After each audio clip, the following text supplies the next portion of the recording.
Oh, hey. Hey guys, so welcome to my little outside workshop. In this video I'm going to show you a solution to a problem with the most common thing, kindling.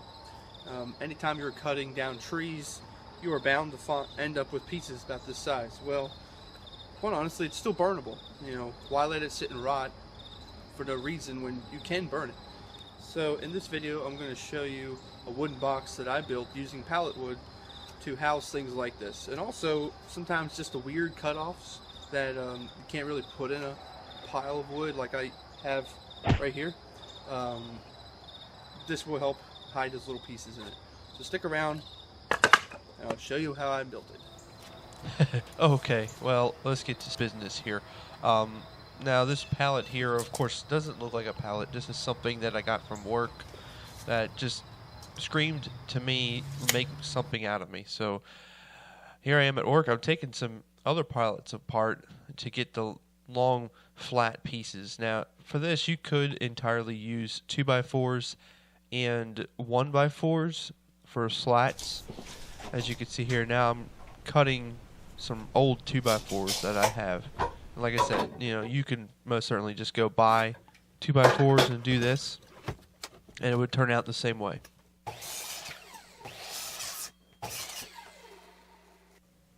So this is a dead-on view of the 2x4. This is the blunt side of it. Now, the idea behind these walls are that this is going to be the outside, and then as we put kindling in over here, the pressure of that pushes against the wall. So the pallet slats that I'm going to put in are going to be on the inside of it. So as the pressure hits, it's hitting here and it won't have the tendency to want to pop out. So as opposed to this just being nailed on the front, which would be very simple and easy to do, that would have the tendency to maybe want to come off through time.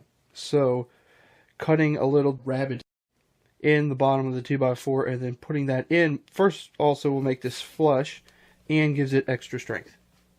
So I cut the rabbets right in the center of the board, and basically about 3/4 of an inch, and then I made it to be about 1.25 inches tall so that it had extra strength and extra surface area to nail on the slats for the sides.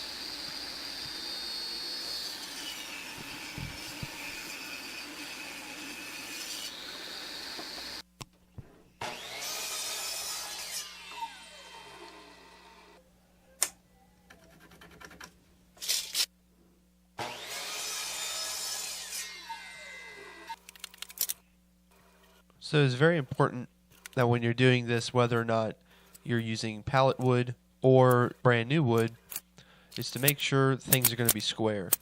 Once you put this together, if it's not square, it's going to go together a little funny and it won't look as well. Now I just used a lot of glue and stapled it with my air nailer because as time goes through, the pressure of the wood is going to push against that, so I wasn't really relying off of the nail to hold it in place as much as I'm relying off of the glue to actually keep it in place.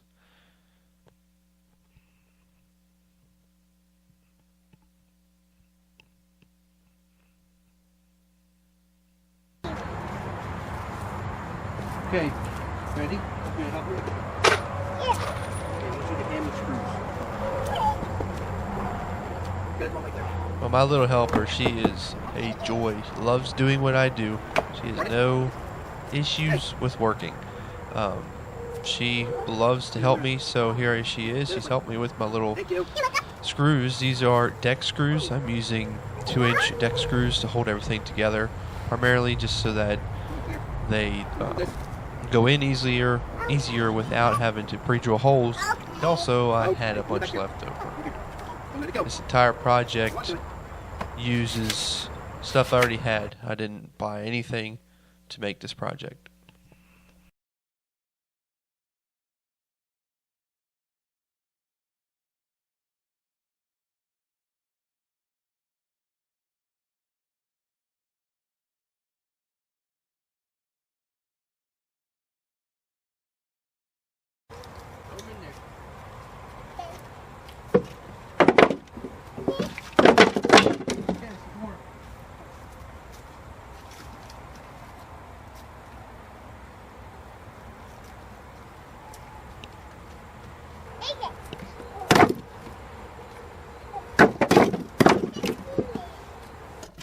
So now that the sides were done, it was time to build the top roof.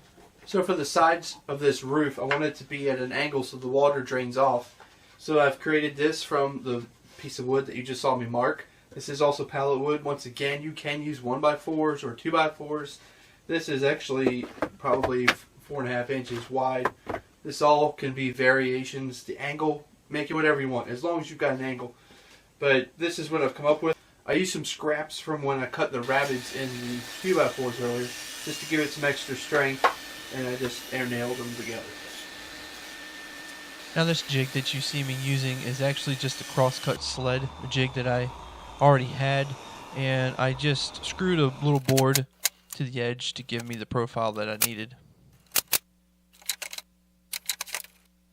Now if you're paying attention to how I'm nailing my air nails in, you'll notice that I'm going along with the wood.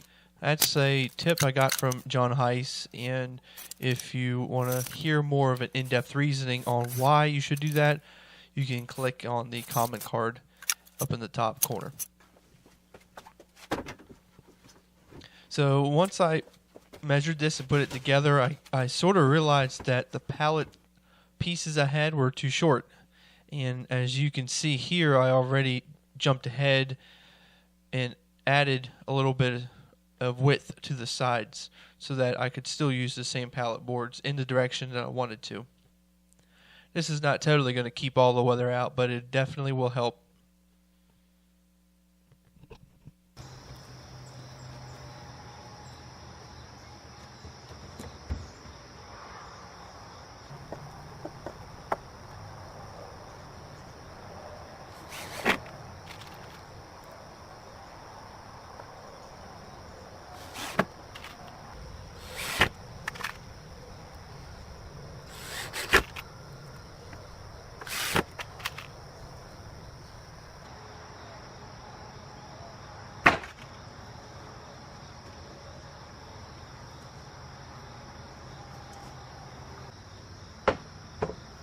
Okay, well, I hope this Kindling Box inspired you to make your own box for your kindling. And thank you for watching this video. And if you haven't already, please be sure to subscribe to my channel and follow me on Facebook and Instagram.